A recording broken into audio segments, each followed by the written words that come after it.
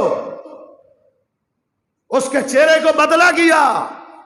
سعید بن جبیر نے پھر قرآن پڑھا کہ اینما تکونوا فثم وجہ اللہ، میرا چہرہ جدھر بھی کر دو گے اللہ متوجہ ہوگا۔ اللہ کا قرآن کہتا ہے اینما تکونوا فثم وجہ اللہ، تم جہاں کہیں بھی ہوں گے ادھر ہی اللہ متوجہ ہو جائے گا، اللہ کی رضا حاصل ہو جائے گی، اللہ کی خوشنودی حاصل ہو جائے گی۔ جو اللہ کے لیے کٹ جاتا ہے، جو اللہ کے لیے قربان ہو جاتا ہے، جو اللہ کے لیے سب کچھ نچھاور کر دیتا ہے، اس کا چہرہ جدھر بھی ہو اللہ قبول کرتا ہے۔ جب قرآن کی آیت سنی، کہتا ہے اس کو الٹا لٹکا دو، اس کو الٹا لٹکا دو، اس کو الٹا کر کے ذبح کرو۔ جب اس کو الٹا کر کے ذبح کرنے لگے تو اس نے پھر قرآن پڑھا۔ اس نے کہا حجاج قرآن کہتا ہے منہا خلقناکم منہا خلقناکم وفیہا نعیدکم ومنہا نخرجکم تارۃ اخری، اسی زمین سے ہم نے تمہیں پیدا کیا ہے، اسی زمین میں ہم تمہیں لٹائیں گے، ومنہا نخرجکم تارۃ اخری، اسی زمین سے ہم تم کو دوبارہ اٹھائیں۔ اس نے کہا حجاج زمین کی طرف کر دو، اسی میں جانا ہے۔ قرآن کہتا ہے، قرآن کہتا ہے اس حالت میں سعید بن جبیر کو ذبح کیا گیا، قربان کیا گیا۔ علماء نے قربانیاں دی ہیں، ہر دور میں ہر قسم کی قربانیاں انہوں نے دی ہیں۔ آپ نے احمد ابن حنبل کی تاریخ کئی دفعہ سن رکھی ہے کہ 3 بادشاہوں نے اس کو مارا تھا۔ کس لیے مارا تھا؟ کیا کسی پلاٹ کا جھگڑا تھا یا اس کی کوئی جائیداد کا جھگڑا تھا؟ 3 بادشاہوں نے اس کو مارا۔ 3 بادشاہوں نے، تیسرے بادشاہ نے حکم دیا، کہا احمد ابن حنبل کو جیل سے نکالو، اور اس کی اپنے سامنے کھڑا کر کے اس سے دلائل پوچھے۔ جب انہوں نے دلائل دیے تو انہوں نے جلاد کو کہا کہ کسرو، اس کی جو بیڑیاں ہیں وہ توڑ دو، اس کو آزاد کر دو۔ احمد ابن حنبل علیہ رحمہ کی بیڑی کو، جب بیڑیوں کو، زنجیروں کو جب توڑا گیا تو احمد ابن حنبل کی آنکھوں میں آنسو تھے، اور وہ نیچے بیٹھ کے اس زنجیر اور سنگل کے جو کڑے تھے نا، کڑے، ان کو اٹھا کے اپنی جیب میں ڈالا تھا۔ بادشاہ نے پوچھا اس کو کیا کرو گے، یہ کیا کر رہے ہیں؟ اس نے کہا میں ان کڑوں کو سنبھال کے رکھوں گا، میں اپنے وارثوں کو وصیت کروں گا کہ جب میری وفات ہو، جب مجھے قبر میں اتارا جائے تو قبر میں میرے کفن میں یہ کڑے بھی رکھ دیجیے، میں یہ کڑے اپنے رب کے سامنے پیش کروں گا۔ میں کہوں گا کہ اے میرے رب، ان کڑوں میں، ان زنجیروں میں مجھے جکڑ کے مارا جاتا تھا صرف تیرے دین کے لیے۔ یہ ان کی قربانیاں تھی، انہوں نے اللہ کے دین کے لیے قربانیاں پیش کی ہیں۔ ہر دور میں قربانیاں دی گئی۔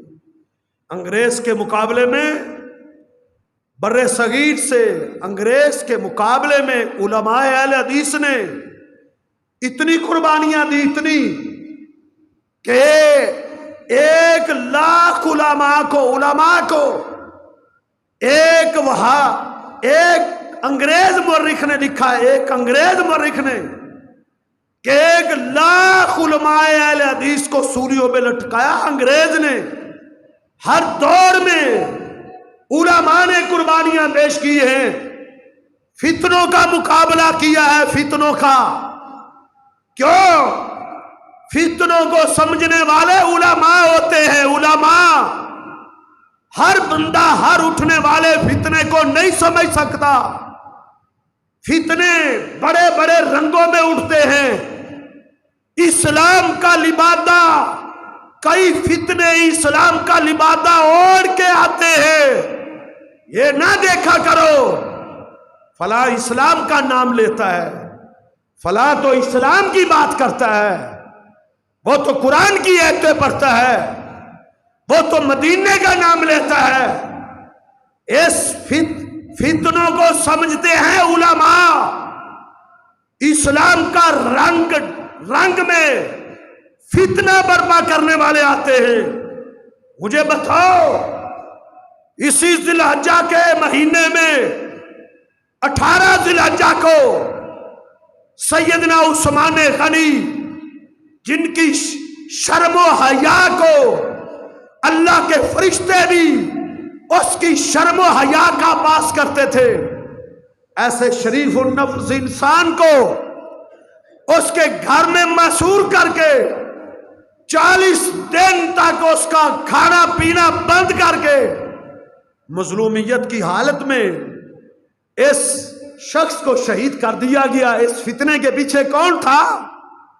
اس فتنے کے پیچھے عبداللہ بن سبا تھا۔ یہ یہودیوں کا ایجنٹ تھا، ایجنٹ، اور یہ اسلام کے لبادے میں آیا تھا۔ اسلام کے لبادے میں وہ اسلام کو صرف ٹچ نہیں دیتا تھا، اس نے 5 سال تک ایک اسلام کا لبادہ اوڑھ کے مسلمانوں کے اندر اپنا مقام بنایا تھا، اپنا رتبہ بنایا تھا، اس نے اپنی حیثیت کو منوایا تھا کہ لوگ سمجھ گئے کہ یہ تو بڑا نیک انسان ہے۔ 5 سال تک اس نے ولایت کا جبہ پہنے رکھا، 5 سال تک لوگوں کو اس نے اپنا مرید بنایا۔ 5 سال کے بعد جناب عثمان غنی رضی اللہ تعالیٰ عنہ کی 5 سالہ حکومت گزری، اس کے بعد اس نے فتنہ برپا کرنا شروع کر دیا۔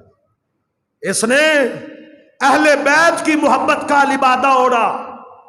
اس نے کہا میں اہل بیت کا محب ہوں، جناب علی المرتضیٰ سے میری محبت ہے، سیدہ فاطمہ اور سیدنا حسن و حسین سے میرا پیار ہے۔ اس نے اہل بیت کی محبت کا لبادہ اوڑھ کے ایک ایک ملک میں گیا تھا، ایک ایک شہر میں گیا تھا، ایک ایک بستی میں گیا تھا۔ اس نے اپنے پیروکار بنائے، اس نے ایک مہم چلائی، اس نے اپنے ہم نوا پیدا کیے، ان کا نظریہ بنایا، ان کی سوچ بنائی۔ پھر یہ جناب عثمان غنی رضی اللہ تعالیٰ عنہ کے گورنروں کے خلاف یہ بولنے لگا، کہتا یہ انہوں نے کرپشنیں کی ہیں جناب عثمان کے گورنروں کے خلاف۔ کسی کو کہتا یہ شرابیں پیتا ہے، کسی کو کہتا اس نے ناجائز مال بنایا ہے۔ اس نے سیدنا عثمان غنی رضی اللہ تعالیٰ عنہ کے گورنروں کے خلاف ایک مضبوط مہم چلائی۔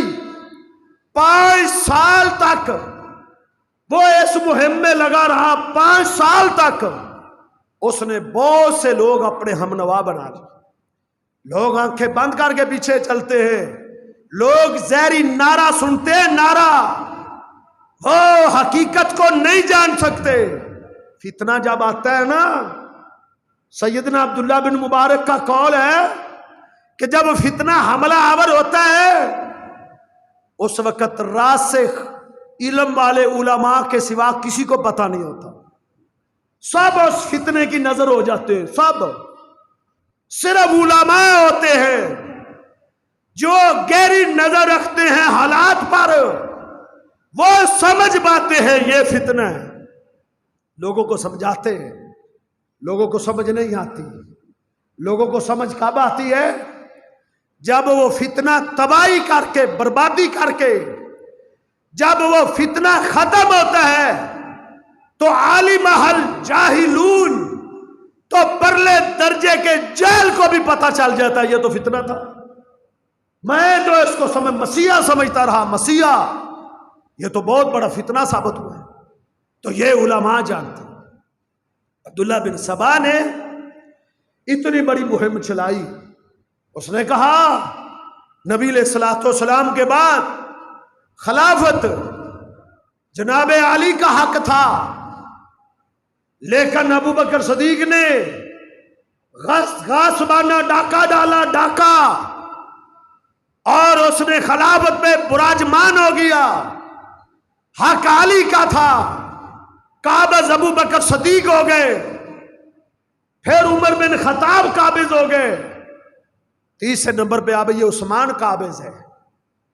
حق علی کا ہے، یہ آواز اس نے بلند کی تھی۔ اصل میں وہ یہودیت کے مشن پہ چلا ہوا تھا، یہودیت کے مشن پہ مسلمانوں کے خلاف ایک گھنونا کھیل کھیلنا چاہتا تھا، مسلمانوں کو کمزور کرنا چاہتا تھا، مسلمانوں میں تفرقہ ڈالنا چاہتا تھا، مسلمانوں کو تقسیم کرنا چاہتا تھا۔ یہ سازش اس نے چلی، اپنی سازش میں وہ کامیاب ہوا۔ ایک بہت بڑا جتھا لے کر ہزاروں کی تعداد میں اس نے مدینے کا رخ کیا، مصر سے لوگ لایا، عراق سے لایا، بصرہ سے لے کر آیا، کئی علاقوں سے اس نے لوگ اکٹھے کیے، اور موقع ذی الحجہ کا کہ لوگوں کی اکثریت جو ہے حج کرنے کے لیے مکے پہنچی ہوتی ہے، وہ مناسب موقع ہے۔ اس وقت مدینے میں مسلمان کم ہوں گے اور مسلمانوں کے حکمران پہ حملہ کر کے اس کو ختم کر دیں گے۔ یہ اس منصوبے کے تحت آیا ذی الحجہ کے مہینے میں، اور انہوں نے آ کے پورے مدینے کا گھیرا ڈال دیا۔ صحابہ کو پتہ چلا، جناب علی المرتضیٰ رضی اللہ تعالیٰ عنہ، سیدنا ابو ہریرہ، اولو العزم صحابہ تھے، سمجھ گئے تھے یہ فتنہ ہے۔ انہوں نے کہا امیر المومنین اب ہمیں اجازت دے، آپ کے اصحاب میں 600 صحابہ موجود ہیں آج بھی مدینے میں، 600 صحابہ، وہ ان کو مار مار کے یہاں سے بھگا دیتے، اب ہمیں اجازت دے۔ انہوں نے کہا نہیں، میں اللہ کے پیغمبر صلی اللہ علیہ وسلم کے شہر میں مدینہ الرسول میں قتل و غارت میں برداشت نہیں کر سکتا، خون ریزی میں نہیں پسند کرتا کہ میرے پیغمبر کے شہر میں خون ریزی ہو۔ انہوں نے منع کر دیا، انہوں نے پورا گھیرا ڈالا ہوا ہے۔ سیدنا عثمان مسجد میں جمعہ پڑھانے کے لیے آئے، مسجد میں آ گئے، ایک اٹھا منبر سے نیچے اتر جاؤ، دوسرا اٹھا، تیسرا، پورا لشکر کھڑا ہو گیا، انہوں نے پتھر مارے اور جناب عثمان زخمی ہو کر گر گئے، آسے کو توڑ دیا۔ جناب عثمان کو ساتھیوں نے اٹھا کر گھر میں لائے، ہوش آئی، کہا، لوگوں نے پوچھا عثمان کیا حال ہے؟ کہا میرے حال کو نہ پوچھو، مجھے بتاؤ مدینہ تو رسول کا کیا حال ہے، میرے پیغمبر کے شہر کا کیا حال ہے، جنگ کوئی لڑائی جھگڑا قتل و غارت تو نہیں ہوئی؟ کہا نہیں، آپ کی اجازت کے ہم منتظر ہیں۔ اجازت نہ دی، انہوں نے سیدنا عثمان غنی رضی اللہ تعالیٰ عنہ کے گھر کا گھیرا ڈال لیا، 40 دن تک انہوں نے پانی بند کر دیا۔ جناب علی پانی کا مشکیزہ لے کر آتے ہیں، تیر اور نیزے مار کے مشکیزہ پھاڑ دیتے ہیں۔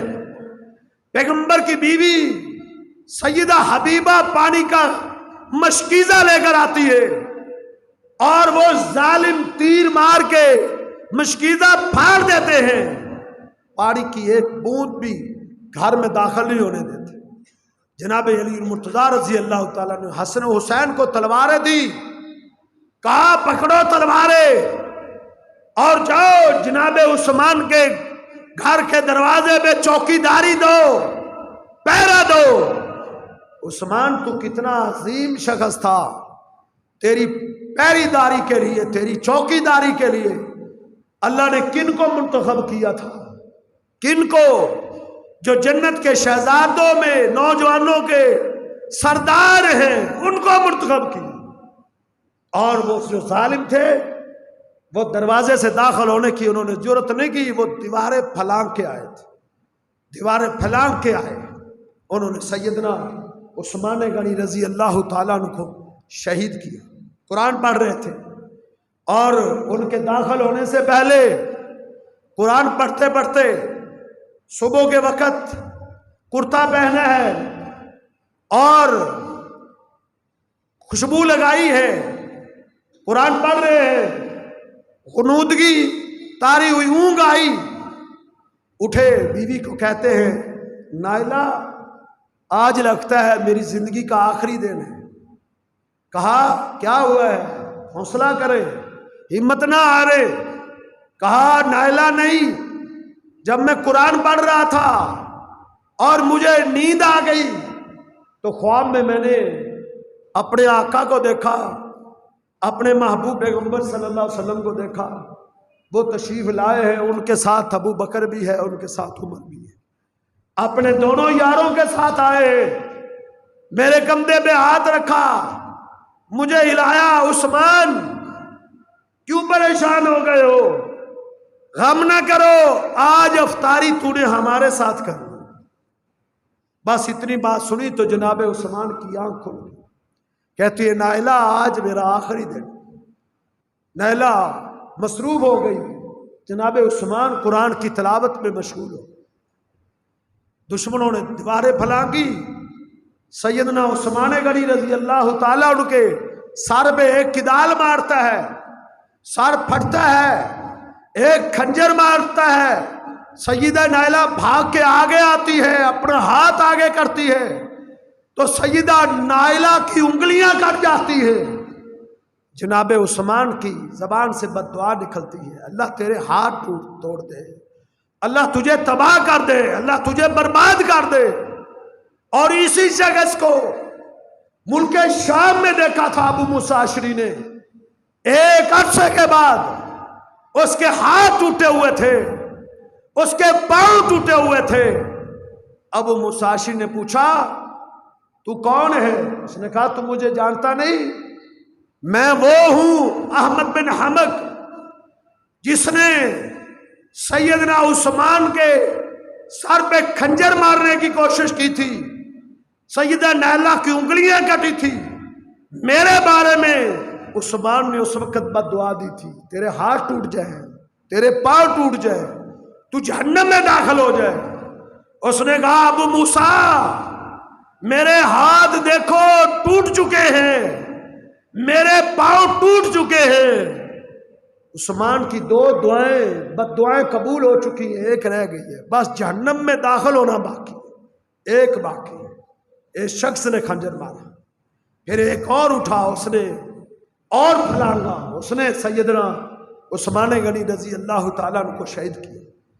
خون کا فوارہ چھوٹا تو قرآن کے اوراق پہ آیا، فَسَيَكْفِيكَ، قرآن کی اس آیت پہ پہنچے ہوئے تھے، اسی آیات پہ وہ قرآن کے قطرے گرے، سیدنا عثمان غنی رضی اللہ تعالیٰ عنہ کو شہید کیا گیا۔ پھر لاش کو اٹھانے کی اجازت بھی نہ دی گئی، بلکہ لاش کو سین میں اٹھا کے پھینک کے اس کے اوپر ناچتے رہے، پسلیاں تک انہوں نے جناب عثمان کی توڑ دی، جنازہ پڑھنے کی اجازت نہ دی گئی، اور مسلمانوں کے قبرستان میں داخل ہونے کی اجازت نہ دی گئی، اور رات کے وقت کہا تم جنازہ اٹھا سکتے ہو، اور مسلمانوں کے قبرستان سے ہٹ کے تم دفن کر سکتے ہو۔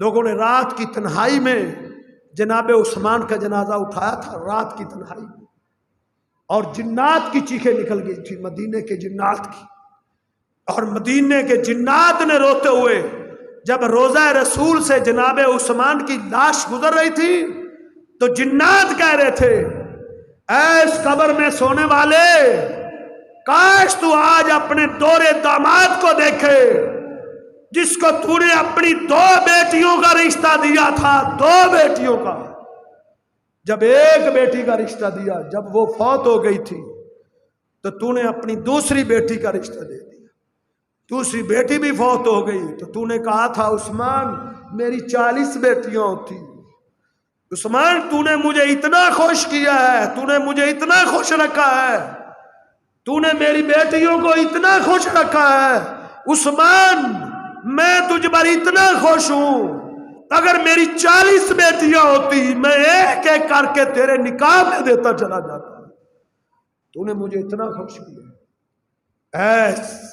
اے دورے آج تو اپنے دورے داماد کا جنازہ دیکھے کہ اس کے جنازے کو دن کی روشنی میں نہیں اٹھانے دیا گیا. اس سے بڑھ کر بھی کوئی مظلوم اس دنیا میں آیا ہے؟ یہ اللہ کے دین کے لیے تھا. یہ اللہ کے دین کے لیے قربانیاں تھی جو ہمارے اسلاف نے پیش کی ہے, جو ہمارے اکابرین نے پیش کی ہے, جو ہمارے بڑوں نے پیش کی ہے. یہ ان کی قربانیاں تھی. قربانیوں کی ایک داستان انہوں نے پیش کی ہے اللہ کے دین کے دفاع کی. اور مسئلہ کیا بنا تھا؟ فتنہ پرور لوگ تھے. یہی عبداللہ بن سبا تمام مورخین نے لکھا ہے یہ یہودی نسل کا آدمی تھا جو اسلام کا لبادہ اوڑھ کے مسلمانوں کو اس نے تقسیم کیا تھا. اسلام کا نام اس نے 5 سال تک لیا تھا. 5 سال تک تم نعروں پہ فریفتہ ہو جاتے ہو, نوجوانوں تم پھسل جاتے ہو, تم دھوکہ کھا جاتے ہو, تم حقیقت کو نہیں سمجھتے. علماء سے رجوع کرو, راسخین فی علم سے پوچھا کرو. تم علماء سے بھی بڑھ گئے ہو, تم زیادہ سمجھدار ہو گئے ہو. فتنوں کو سمجھو. اس انداز سے فتنے رونما ہوتے ہیں. اس کا دفاع, اس کا مقابلہ علماء کرتے ہیں. علماء کے ساتھ جڑ جاؤ. اپنے بچوں کو اللہ کے دین کے لیے وقف کرو تاکہ وہ اللہ کے دین کے سپاہی بن جائیں گے, وہ اللہ کے دین کے داعی بن جائیں گے, مجاہد اسلام بن جائیں گے. وہ اس دنیا سے اٹھیں گے تو اللہ کے دین کی آبیاری کرتے ہوئے جائیں گے. تو یہ دنیا کی کے اندر علماء کے قربانیوں کے ایک داستان ہے. آج بھی اللہ کے فضل و رحمت سے علماء قربانیاں پیش کر رہے ہیں. آپ دیکھ رہے ہیں ہر لحاظ سے علماء نے دین سیکھا ہے. 8 سال لگا کے, 6 سال 10 سال کا عرصہ لگا کے اللہ کے دین کو انہوں نے سیکھا ہے. ان کے پاس آپ مسئلہ پوچھنے جاتے ہیں, مشورہ کرنے جاتے ہیں, آپ سے کوئی فیس مانگتے ہیں. کبھی کسی نے فیس مانگی ہو کہ مسئلہ پوچھنے آئے ہو میری اتنی فیس ہے؟ کبھی کسی عالم کے دفتر کے باہر لکھا ہوا ہو مشورہ فیس 1000 روپیہ, 5000 روپیہ؟ یہ دنیا داروں کو نہیں دیکھتے جو کہتے ہیں ہم خدمت خلق کے لیے پڑھ رہے ہیں.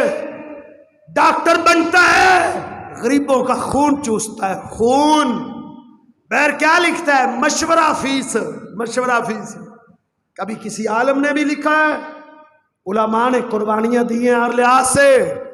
اللہ کے دین کا دفاع کر رہے ہیں, فتنوں کا مقابلہ کر رہے ہیں. اور کتنے علماء ہیں پچھلے سال پاکستان کے اندر ان کو شہید کیا گیا. اس سے پچھلے سال میں, گزشتہ کئی سالوں سے علماء حق کو شہید کیا گیا, آج بھی کیا جا رہا ہے. اور کئی ملکوں میں, افغانستان کے اندر پچھلے دنوں میں, یہ ہفتہ پہلے ایک بہت بڑے عالم کو شہید کر دیا گیا. اور اس دور میں جب کسی کا موبائل گم ہوتا ہے تو اس کے موبائل کو بڑی جلدی سے تلاش کر لیا جاتا ہے. لیکن علماء کا طبقہ ایک ایسا مظلوم طبقہ ہے, اس کے قاتلین کو ہمیشہ نامعلوم لکھا گیا ہے. اور نامعلوم کا تمغہ دے کر کہ نامعلوم افراد نے اس کو شہید کیا ہے, اس کو آخری تمغہ نامعلوم قاتلوں کا دے کر اس کو دفن کر دیا جاتا ہے. افغانستان کے اندر جو اسلام کا نام لینے والی حکومت ہے وہ صرف اور صرف سنت کی آبیاری کی وجہ سے کہ وہ ایک خاص جماعت کی حکومت ہے جن کا تعلق ایک خاص فقہ کے ساتھ ہے, ایک خاص گروہ کے ساتھ ہے, وہ اپنی اس فقہ حنفیہ کے علاوہ کسی دوسرے کو برداشت کرنے کے لیے تیار نہیں ہے. روز اکثر کسی نہ کسی شہر اور کسی نہ کسی علاقے سے کسی نہ کسی عالم کو روز شہید کیا جا رہا ہے، اور تاریخ میں میڈیا میں وہ بڑے بڑے علماء کی تشہیر آ جاتی ہے، لیکن چھوٹے چھوٹے عالموں کو تو روز شہید کیا جا رہا ہے۔ تو یہ قربانیاں علماء نے ہر دور میں دی ہیں، تو ہمارا فرض بنتا ہے ہم علماء کے ساتھ کھڑے ہوں، ہم علماء کے دستے بازو بنیں، ان کے مشن کو جو وہ اللہ کے دین کا مشن لے کر اٹھے ہوئے ہیں ہم ان کا ساتھ دیں، دشمنان اسلام کی صف میں کھڑے نہ ہوں، علماء کا ساتھ دیں، ان کے لیے آواز اٹھائیں، ان کے پاس بیٹھیں، ان سے دین سیکھیں، اپنے بچوں کو دین سکھائیں۔ اللہ سے دعا ہے اللہ رب العزت ہمیں اللہ کے دین کی آبیاری کی اللہ ہمیں توفیق عطا فرمائے، اللہ ہمیں جب تک زندہ رکھے، اللہ ہمیں دین اسلام کی خدمت کرتے ہوئے اللہ ہمیں زندہ رکھے، اس دنیا سے ہم جائیں تو اللہ کے دین کی خدمت کرتے ہوئے ہم اس دنیا سے جائیں۔ قول